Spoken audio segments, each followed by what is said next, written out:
Well, good morning, church. We're glad you're here hanging out with us today. Good morning to our Castle campus folks. We're glad you're with us today as well. We're going to walk into week 3 of Viral, a series we started a couple of weeks ago.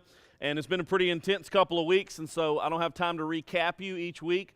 But if you want to go back and check it out on YouTube, or you can get the links through our website, or you can find it on Facebook or whatever, that'll get you caught up in Viral Week 1 and Viral Week 2. Week 1, we introed the topic that the gospel is meant to go viral, and then last week we tackled a very serious subject that I think is the main primary thing that will keep the gospel from going viral, especially in our community, and that is racism or racial prejudice. And so you can go check that out from last week if you'd like online. Let's just kind of jump in this week, and I'll tell you kind of where we're going to be in the Bible. We're light on our scripture today. We're going to be in Romans 1, we're going to be in Romans 5, and then we're going to be in Exodus 33 for a quick moment towards the end. But the scripture is heavy towards the beginning. So if you want to turn in your paper Bibles with us, pretty easy day to follow along. Romans 1 and Romans 5 are separated by a page, and then Exodus is the second book in the Bible, and so it's easy to find.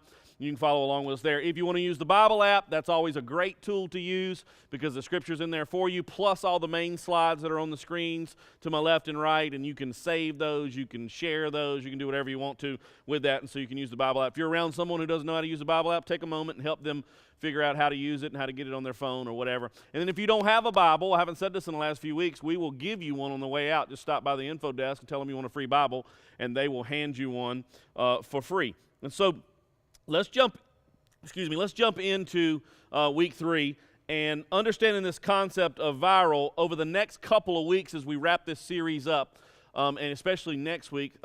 Thanksgiving week is what we call next week. I'll be here with you and we'll wrap up Viral Week 3. I want to talk about, for the next couple of weeks, understanding grace, because I think that grace piece is the biggest part to the gospel going viral, and so I want to spend the next couple of weeks on that. Grace is a great word. Isn't it just a really good word? Like when you hear the word grace, doesn't it make you feel good? You know, it's just a really awesome word. It just sounds kind of good when it rolls off your tongue, the word grace. Philip Yancey, who's an amazing pastor and theologian and a smart person that writes lots of stuff, said that grace is one of the grand theological words that has not spoiled. It's the grand theological word that is not spoiled over time with our use of language. Because we tend to spoil words over time where we overuse them or we underemphasize them. And grace is this grand theological word, this grand theological concept that is not spoiled over time. That original Greek for that word is the word charis. And it has maintained its original sense when we hear the word grace as it was originally. Every English language usage I can find of the word grace retains some glory of the original word. I want you to listen to how we use this word in a few different ways. Like many people say grace before meals, acknowledging daily bread as a gift from God. So, and if you've ever heard kids say the grace, you can hear just how much that word has retained its original thought. And I'll give you the main key definition in a few minutes. When we are grateful for somebody's kindness, gratified by good news, congratulated when successful, gracious in hosting new friends, all those kind of ways we use the word grace. You can see it play out in there. When a person's service pleases us, we leave a gratuity, right? We leave this unmerited, unfavored grace as a tip. You can see how the word kind of remains there for us. A composer of music may add grace notes to the score. They're not essential to the melody. They're what's known as gratuitous, right? They're extra. But they add a presence to the score that would be missed if they weren't there. They add something to it. You can see how that word just kind of holds up. In England, so there's some hints really loudly at the theological word of grace and its source. Let me show you some of those. So British subjects address royalty as your grace. Students at Oxford and Cambridge may receive a grace, which means exempting them from certain academic requirements. They didn't have that at my college, but they got it in England, right? A grace, where you kind of get out of those academic requirements. That sounds awesome, doesn't it? That'll make you fall in love with the word grace right there if you walk into class and you get a grace for certain requirements. And then you have Parliament in England also declares an act of grace to pardon a criminal. That's actually the actual legal term is called an act of grace, to pardon someone who's a criminal. And then publishers suggest a theological meaning with this policy of gracing, right? So if I sign up for 12 issues of a magazine, and I may receive a few extra copies even after my subscription is expired, because those are grace issues sent free of charge or gratis, right? We get those in gratis to us where they're free, and they're kind of tempting you to resubscribe, but you get these just ones you don't deserve, hadn't paid for, extra issues. And then the ones we all love that we're going to be talking about a lot in January, that credit card companies, rental agencies, mortgage companies, likewise, they extend grace periods to customers as like an undeserved freebie in paying your payments or whatever. You have a grace period there from due date until it's actually considered late, right? And grace is just an awesome word. And you can see how much we use it and how much it's retained its original thought. As much as we talk about grace, though, grace is a mystery. We are strangers to what really is grace. My favorite definition of the word grace is just simple, unmerited favor. Unmerited favor. Like God desires and is able to grant you his favor even though you don't deserve it. That's what grace is. And that's my favorite definition. That he's able and he wants to give you this grace even though you don't deserve it. He wants to give you his unmerited, you didn't do anything to deserve it, favor. In Romans, this is where we're jumping to the Bible. We'll be in Romans 1. You can go ahead and turn there. In Romans, Paul writes about each of us in our natural state before we sort of are awakened, or our hearts are awakened to the sin and our need for God. If you go to Romans 1, let's jump there real quick, verse 28 through about 32. It says, "Furthermore, just as they did not think it worthwhile to retain the knowledge of God, so God gave them over to a depraved mind, so that they do what ought not to be done." That's us. That's you. If you don't think that's you, you might be at the wrong church. I don't know, because we're going to handle that. We're going to talk about that a lot because you are messy and jacked up just like I am, right? Verse 29, "They have become filled with every kind of wickedness, evil, greed, and depravity. They are full of envy, murder, strife, deceit, and malice." That's us. "They are gossips." Well, that's a good one right there. I like that the verse ends with that. Verse 29 ends with "they are gossips." Because I'm going to tell you one thing. Christians are some serious gossips, boy. You put something on prayer request and somebody finds out about it, next thing you know, they're telling your business everywhere, right? But that's because they're praying for you and they care for you. You're sure. Sure it is. They are all gossips. They're slanderers. They're God haters. They're insolent, arrogant, and boastful. They invent ways of doing evil. Ain't that the truth, man? I've invented so many ways of doing evil, especially when I was a kid. I invented all kinds of new ways of doing evil. I bet you've never heard of a person, a teenager, who was so obsessed with having a phone line in his room so he could call one particular girl that he ended up marrying, right? That he went to his grandma's house, and grandma had Alzheimer's. And he went down in grandma's basement. Now, I don't know who this person is. I'm just saying, I bet you never heard of it. And he took the phone lines out of grandma's basement, pulled each little staple out, took the phone line home, ran that phone line up the closet into his room and hid a phone. And so his mom and dad would not know that he had the phone. And then later on, grandma's like, "Somebody stole my phone lines." And everybody thought she was crazy. She was losing her mind. When indeed, she was correct because her grandson had stole her phone line. But you've never heard. I don't think anybody ever has ever done that. I invented that evil. Well, I mean, somebody did, not necessarily me. Look at the rest of 30. "They disobey their parents." It's funny that one's right after that. Then, "They have no understanding, no fidelity, no love, no mercy. Although they know God's righteous decree that those who do such things deserve death, they not only continue to do these very things, but also approve of those who practice them." Man, that's a heck of a list right there, isn't it? Heck of a list. Now, the same author, in just a couple chapters later, Paul, begins to write these words. So flip to Romans 5, and let's start off verse 6, 7, and 8. You'll know Romans 5, 6, 7, and 8. Verse 6 says, "So you see, at just the right time, when we were still powerless, Christ died for the ungodly." Man, what a beautiful verse. Very rarely will anyone die for a righteous person, though for a good person someone might possibly dare to die. But God demonstrates his own love for us in this: while we were still sinners, Christ died for us. This is a mystery, right? We cannot really, fully, completely understand this. I mean, even Paul is basically saying right here, what's up with that grace thing? What's up with that with God? I mean, most of us won't even die for a good person, is what he's saying. Most of us won't even die for a good person. And what's up with this grace? Romans 1, what you see here is you see the depressing detail of just how far off the mark we can get. And we do get, and we have gotten. That's what you see in Romans 1. And then a couple chapters later, in Romans 5, you see it was while we were still in this condition that Jesus sacrificed for us. Man, it's really hard to understand that.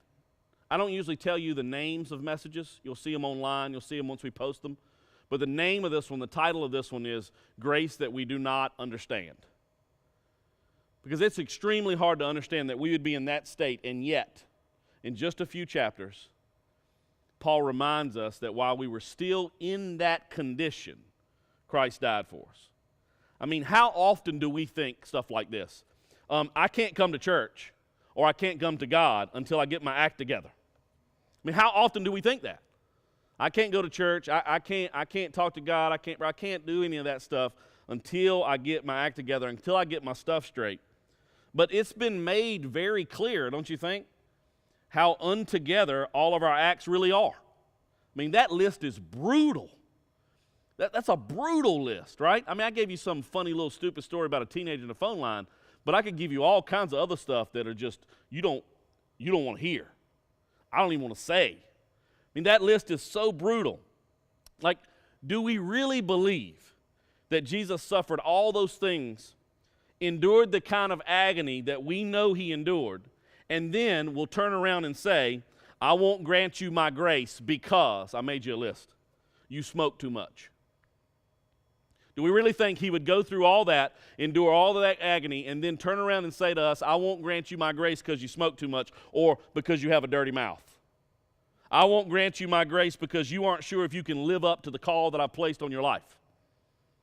I won't give you my grace because you have a long and unpleasant sexual history. I won't give you my grace because you used to drink too much or you drink too much now. I mean, do you really think that Jesus endured all those things so he could look at us and say, I won't grant you my grace because your questions and your doubts are too much for me? I won't grant you my grace because you don't know enough about the Bible yet.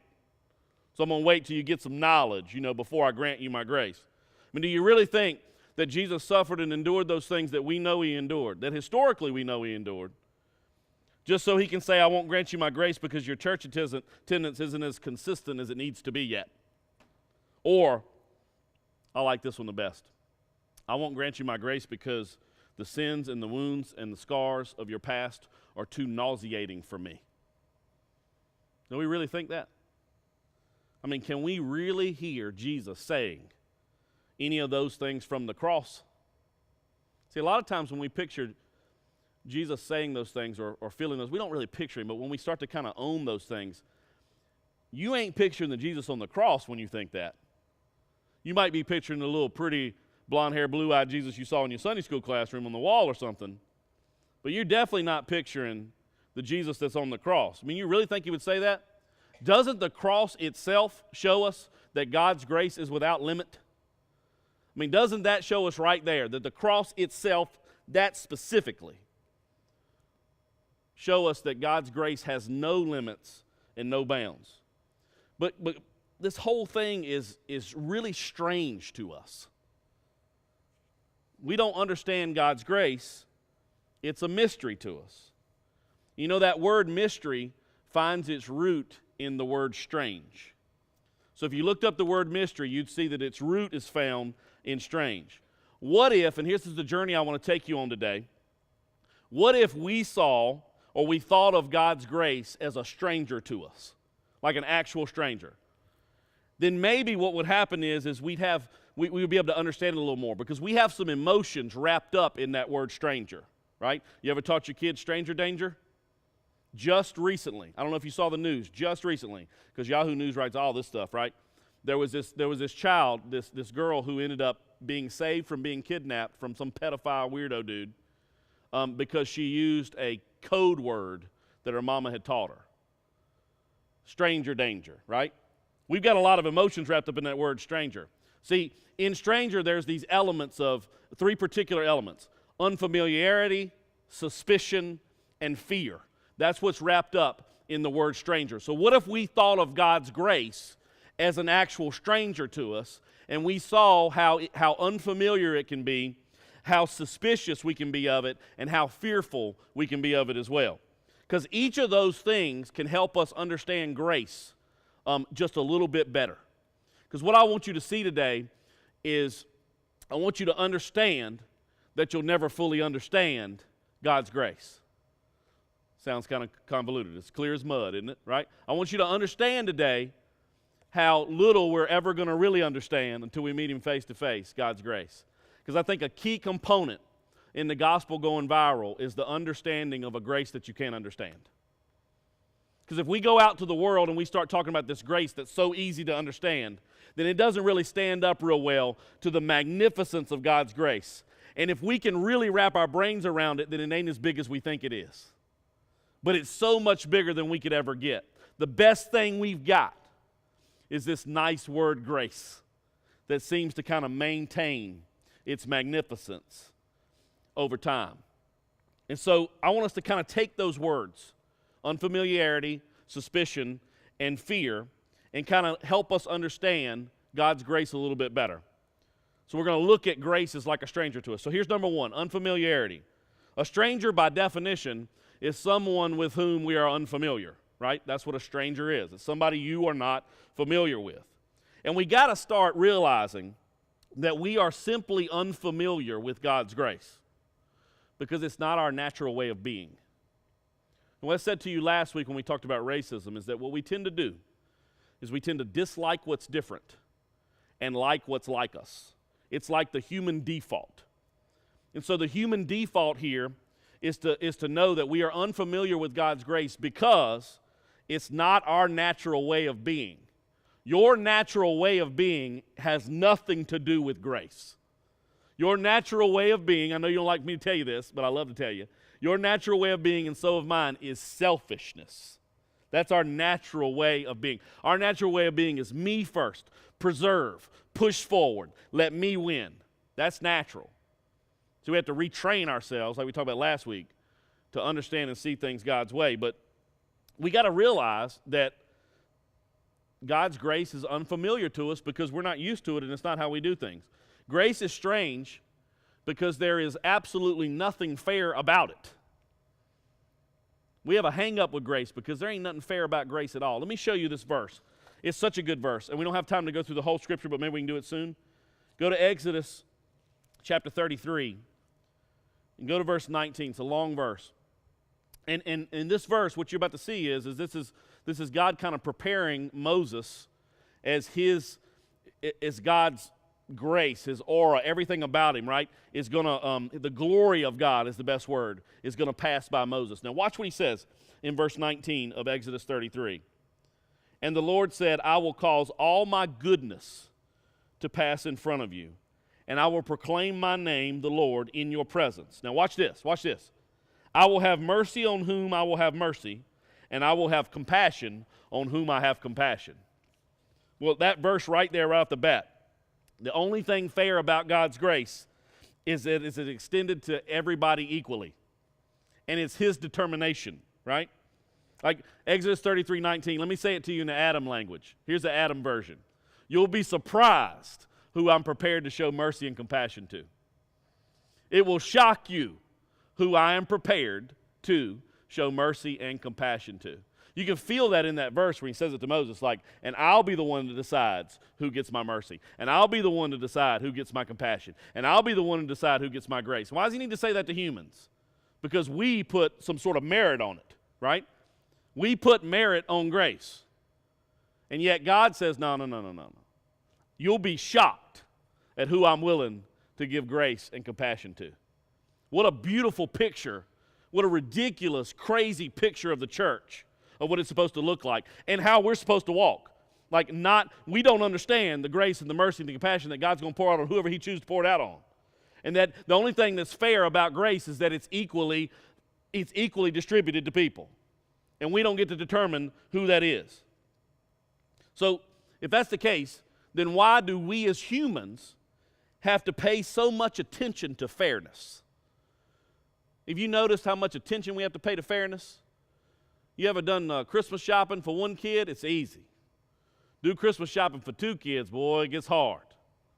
Right? I never believed any of this till I had kids. Do Christmas shopping for three kids. Then I don't even know how y'all going to handle this, because I'm praying that Jesus takes me back before, or he comes and gets us all, before I have to deal with this. But what about when you got like 4 kids and 7 grandkids and 2 that are spending a lot of time with you, and then 2 that you hardly ever see, and it's Christmas time, and you got to, because this is about to come up for a bunch of y'all, and you got to figure out, all right, so do I, even though I because see, grandparents can be a little, a little partial. Grandparents can get away with it, I think. Not like parents, like we can't. The kid will grow up hating us and be in therapy. But grandparents can be like, well, this kid was with me every day. And this one, I only saw a couple times. So you get $10 and you get a bunch. I mean, I think grandparents can kind of get away with that. But how hard of a decision is that to make? Why do we as humans have to pay so much attention to fairness? I'll tell you why. Human beings have to be overly concerned about fairness because we have sinful natures. We got sinful natures. And if we don't pay extra close attention to fairness, it will allow us, that sinful nature will allow us to easily take advantage of people. So we have to pay very close attention to fairness. And here's what I want you to know, is that whatever we have to pay very close attention to in our sinful natures, we tend to project that onto God like he has to pay the same amount of attention to those things. Right? So I had to teach a whole message last week on racism. You know how crazy God is? 2 years ago to the date, guess what we preached on? Racism, right? I don't know how God set that up. We got to spend the whole day talking about not looking at people by their color. And so we just naturally begin to project onto God. There's whole groups of people and sects of Christianity that project those exact same racist thoughts onto God. We tend to push all that stuff onto God that we don't necessarily understand completely, because we got to pay close attention to it, otherwise we will take advantage of people. Somebody said the other day, well, you shouldn't have to pay attention to stuff like this. It should just be natural for people. Yes, it should, and so should not sinning, and so should loving God, and so should being connected to your husband or your wife and all those things. Of course that's the case. Your kids should roll out of the womb knowing I need to respect my mama. She gave birth to me. Of course that's the case, but that's not the world we live in. That's not the case at all.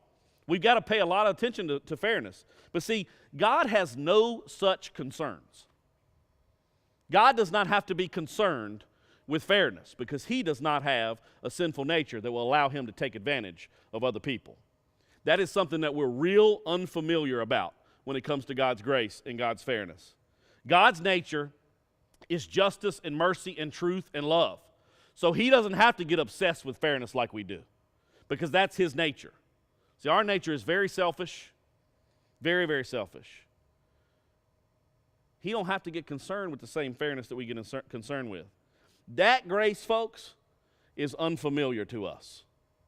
That is very, very strange and unfamiliar to us, that God does not have to concern himself with fairness because he is all about love and truth and justice and mercy for all.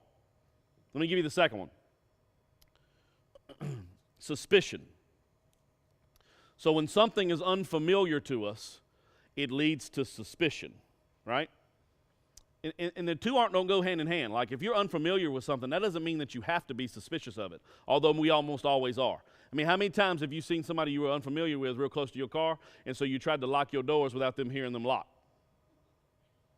I should have used that on the racism thing last week, because I can't tell you how many times people do that. Right? They're unfamiliar with how somebody looks, and then they'll be like, oh, I don't know about, and then you start to get suspicious because you're unfamiliar with it, and then you can't push the button because it'll go click, click. So you have to kind of tap it and reach over, right, and lock the lock. Unfamiliarity leads to suspicion. We almost never trust something that we are unfamiliar with. Instead, we become suspicious of it. Man, this has played out in my life so many times, where my natural instinct for something I'm unfamiliar with is to be suspicious of it.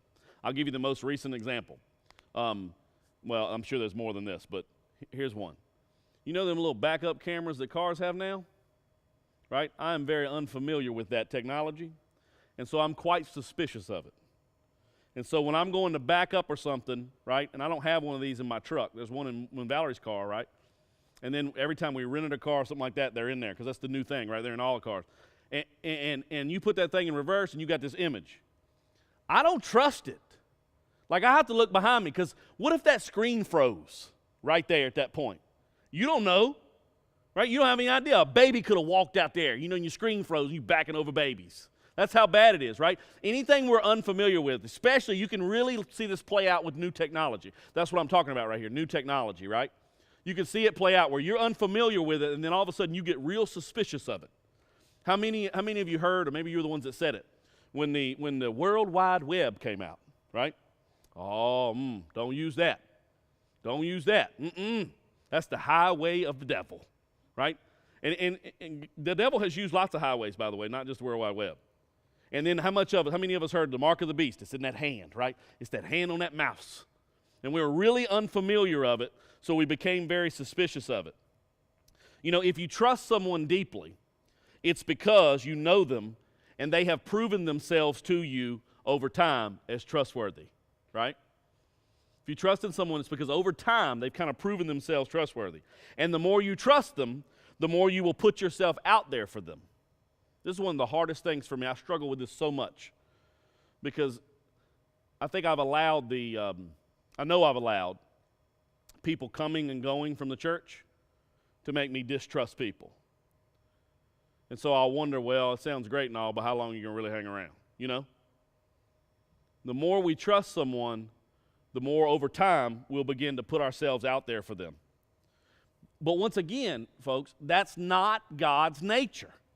That's not his nature at all. You know, our nature is, I'm going to hold right here until I feel like I can trust you. Then I'm going to give you a little more, and I'm going to give you a little more. And if you give me any indication that you're like them crazy people that hurt me before, I'm going to take my ball and I'm going to go home.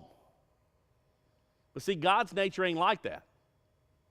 It's not like that at all. God was willing to die for people, for evil people, people who had sinned and people who would keep sinning. So we don't understand grace.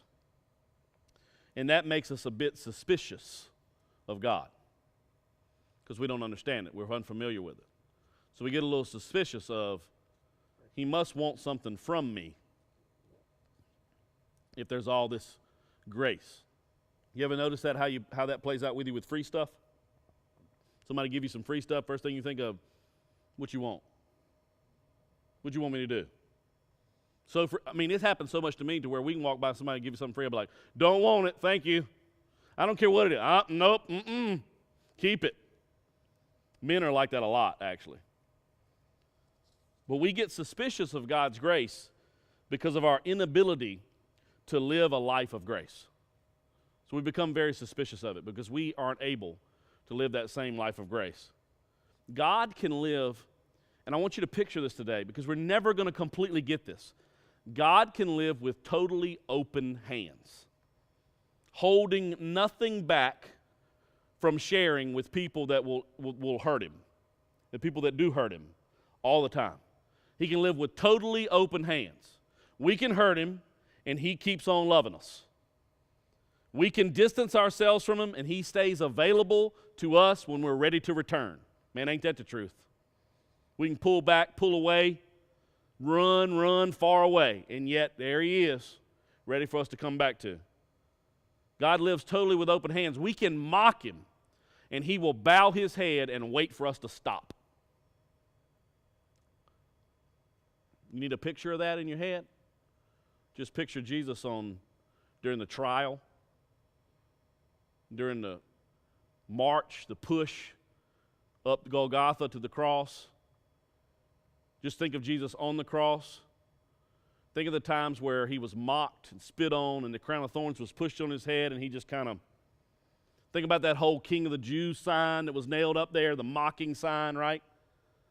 And he just bows his head and kind of waits for us to quit. He can live with totally open hands. And look, I'm telling you, we're suspicious of stuff like that. It makes us very hard to understand it. And the last one, number 3. So unfamiliarity, suspicion, and the number 3, fear. Full-blown suspicion takes the form of fear. You're unfamiliar. Does not take you very long being unfamiliar to be suspicious of something. And then once you're suspicious of it, then it's really easy to become fearful of it. Full-blown suspicion takes that form of fear. When I suspect that you may not do what's good for me, I distrust you, right? Isn't that true? When I suspect you might not do what's good for me, then I distrust you. But when I suspect you may have a secret agenda against me, I fear you. There's a lot of people here today. I want to free you up from this.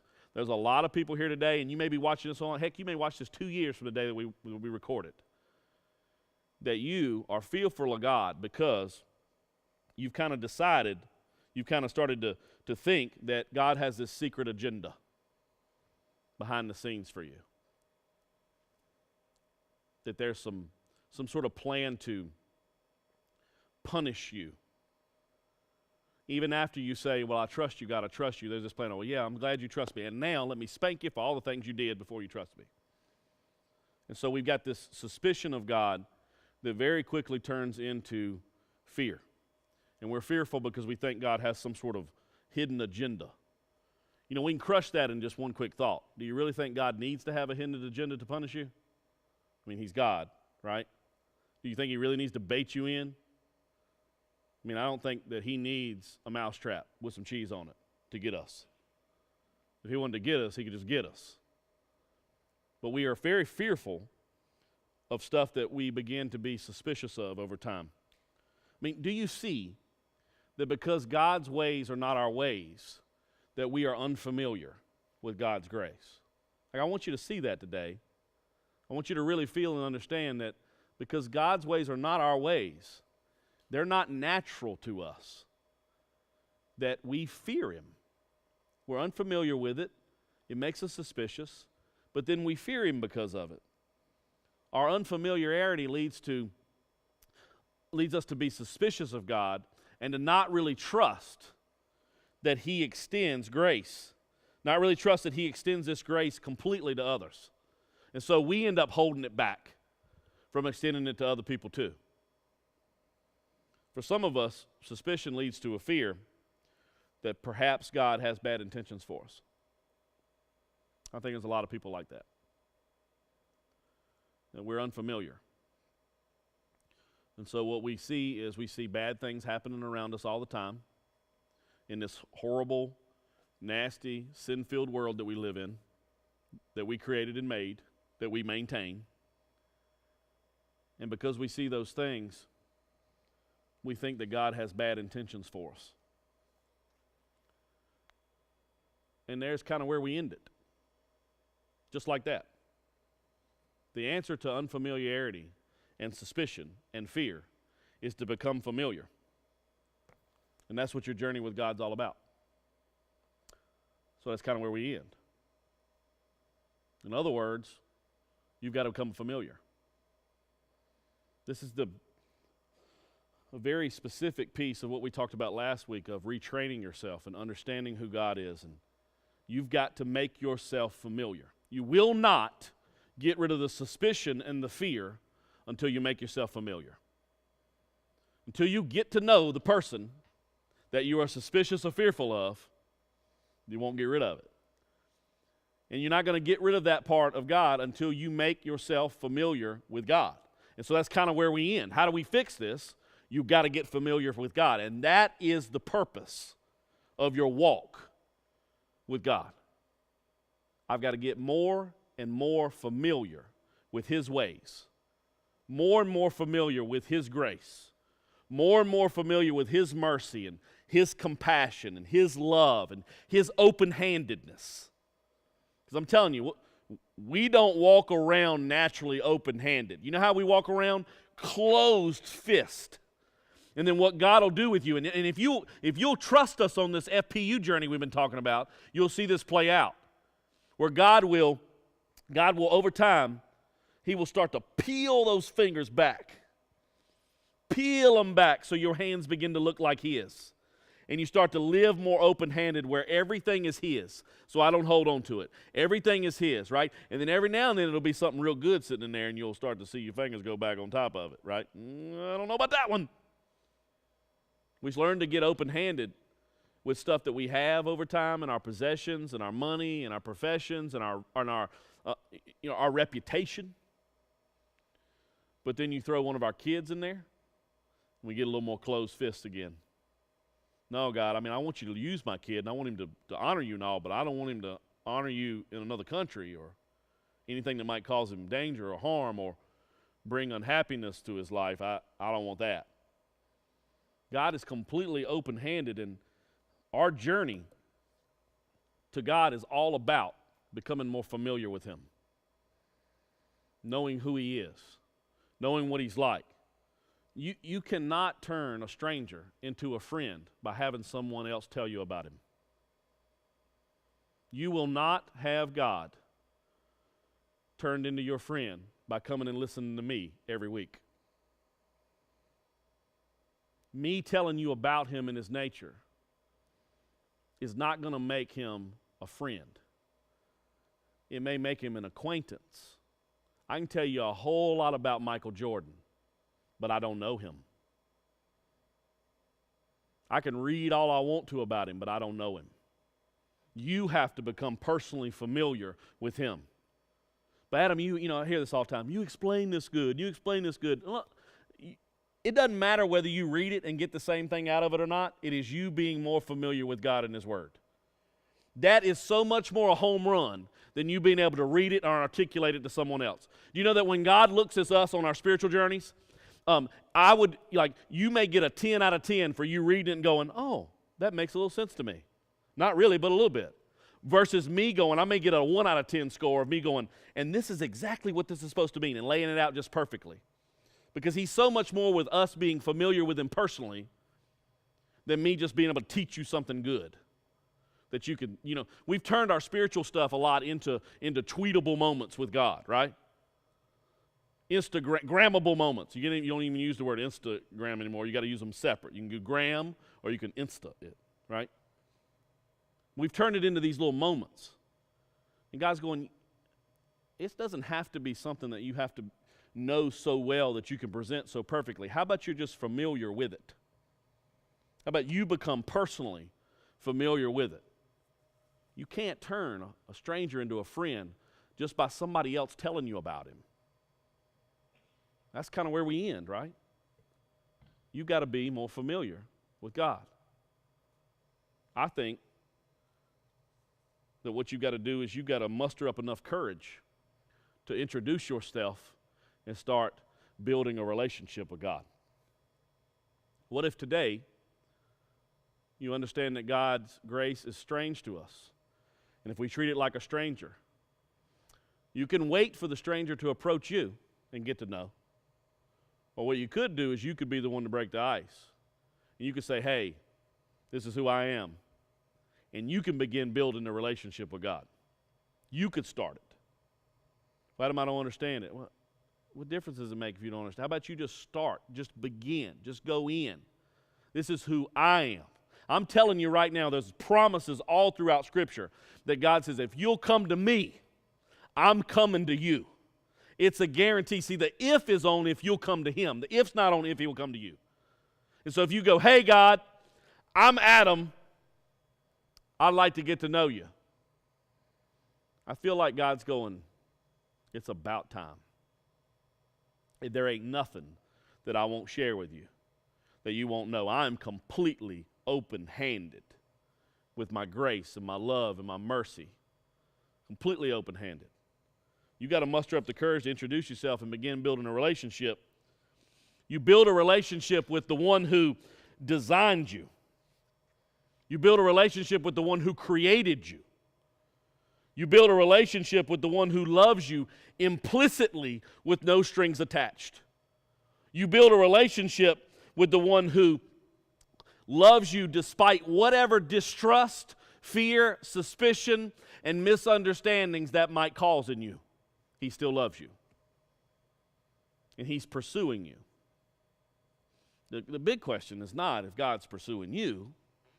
The big question is if you're pursuing him. Look, there's no doubt. I just want you to know there's no question of whether this church is pursuing God. We are pursuing. There's no doubt whether or not our leadership is pursuing on your behalf. We are pursuing. Every chance we get, we take our chips like we're at a poker game and we push them all in every chance we get. Adam, you mean financially? Yes, I mean financially. We're on the verge of bankruptcy every week. Push it all in. We started that Castle County campus.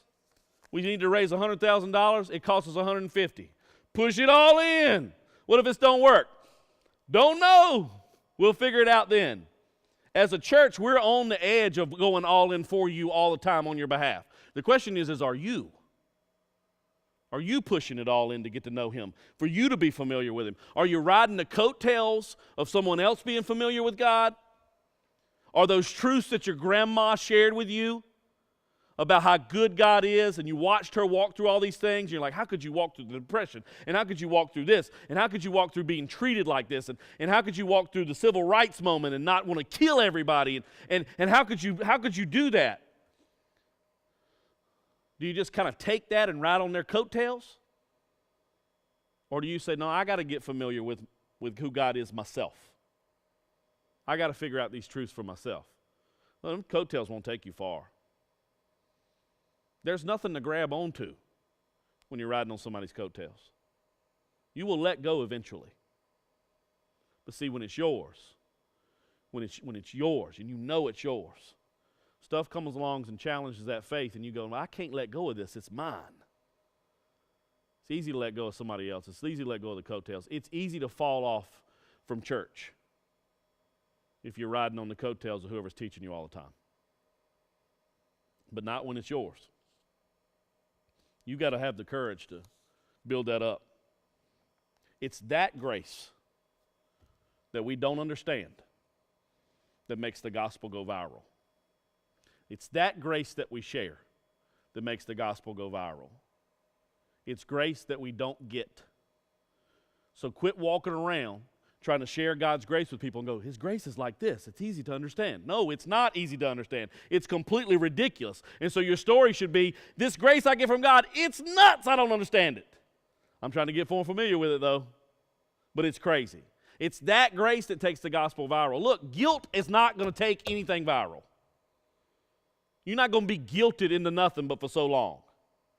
And you know what else, church? Fear takes nothing viral. Leading people to be guilty, leading people to have fear and be scared, this get out of hell free card, quit sharing it because it ain't taking the gospel viral. What we were told to do was to go preach the gospel, the birth, the death, the resurrection of Jesus, which is completely insane and we don't understand it, to all of creation. And his crazy, unmerited grace is what makes the gospel go viral. You're not sharing a grace that's easy to understand. You are sharing a grace that we don't understand, that we can't fully understand, but we want to get more familiar with it every single day. Your walk, where we end today is, how do you fix this? You get more familiar. Get more familiar. How do you get to know somebody better? You have to talk to them, don't you? You also have to shut up your mouth and listen to them speak to you. What's funny is we spend most of our prayer life with God talking. And he already knows you. You don't know him. The way you make grace not a stranger to you, so that you're not unfamiliar and you're not suspicious and you're not fearful, is to get familiar.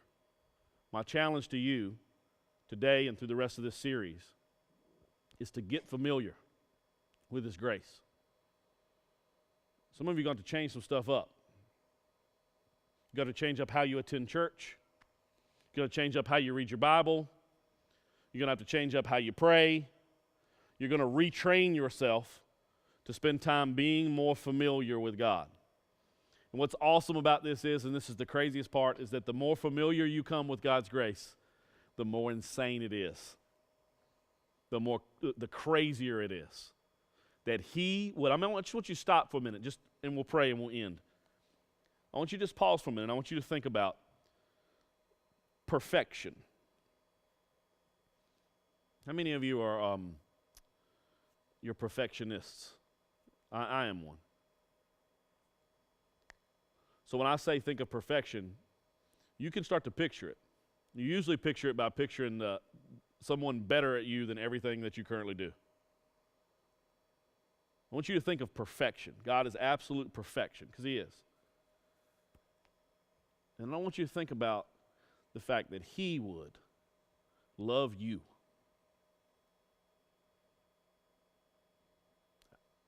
You got to think about you, though. Not the you want to be, not the you with your, top 10 goals for 2019 that you're already making right now that you'll fail by January 15th, right? Not skinny you, right? Not sober you, not clean mouth you, right? None of those things. Not debt-free, perfect you.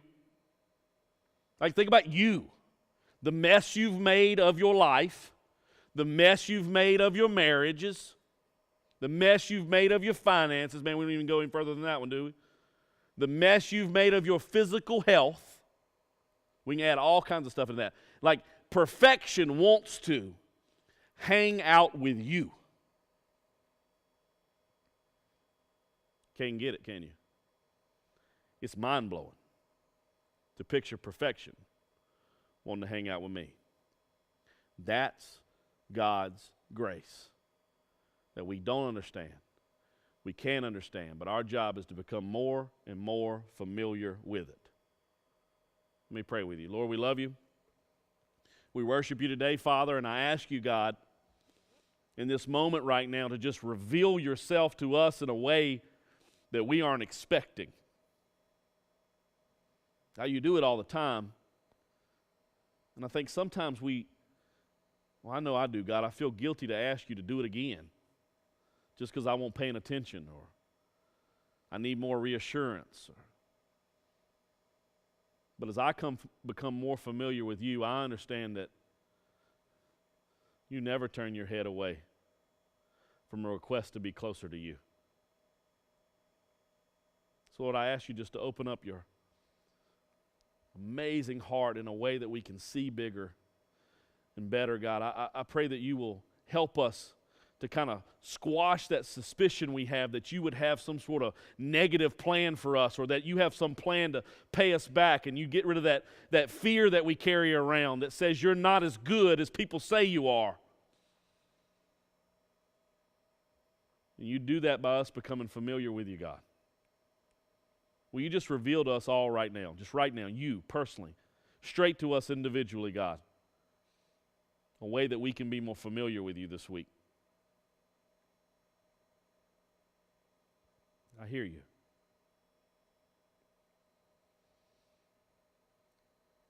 Father, I ask you if there's someone in our midst today, in these crowds that are here with us in Caswell and Danville, or maybe online, Lord, or at some other complete church, they're not even paying attention to us right now, that has never accepted the gift of salvation from the Jesus that got on the cross and rose for the grave for them, that today would be the day that would happen. And if that's you today as we pray, all you have to do is tell Jesus he can have your trust, that you believe in him. And if you're worried about, man, I don't know nothing about him, you can only believe in him as much as you're familiar with. And what's amazing about his grace is he'll take that. So if you're only just a little bit familiar with Jesus, if you only know just a little bit, he'll take that and seal your eternity. He'll save your soul. So right now, wherever you are, just pause. If you've never done this, and just take a moment and say, Jesus, I put my trust and my faith in you. There'll be a filling inside your heart of the Holy Spirit. You will be saved by the grace of Jesus. And now you're on a path to becoming more familiar with Him. That's your job. That's your goal. Don't ever forget, as we're praying right now, don't you ever forget that making disciples includes you too. Lord, we love you today. We worship you, God, and we praise you in your church. May we continue to draw near to you with this certain open-handed promise that you are drawing near to us. In Jesus' name we pray. Amen.